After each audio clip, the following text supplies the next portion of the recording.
Hello friends, આપણે જોઈએ છીએ કે આપણી લાઈફસ્ટાઈલમાં આપણે ગૂગલ, ફેસબુક, ઇન્સ્ટાગ્રામ આ બધા સોશિયલ મીડિયા પ્લેટફોર્મ્સ આ બધાનો ખૂબ જ યુઝ કરીએ છીએ.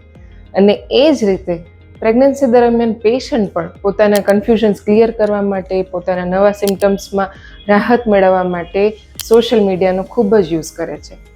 જ્યારે આપણે સોશિયલ મીડિયાની કોઈ ઇન્ફોર્મેશન જાણીએ છીએ ત્યારે તેને ફોલો કરતાં પહેલાં તેનો સોર્સ શું છે, તે સાયન્ટિફિક છે કે નહીં, જે ઇન્ફોર્મેશન આપણને મળે છે એ કોઈ ઓથેન્ટિક સોર્સમાંથી મળે છે કે નહીં, એ ચેક કરવું ખૂબ જ જરૂરી છે.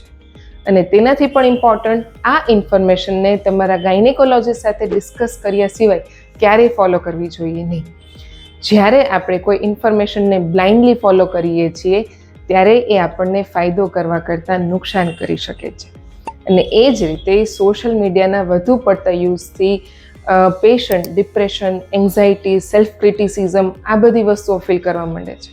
તેથી સોશિયલ મીડિયાના યુઝને પ્રેગ્નન્સી દરમિયાન લિમિટેડ રાખવું જોઈએ. Thank you.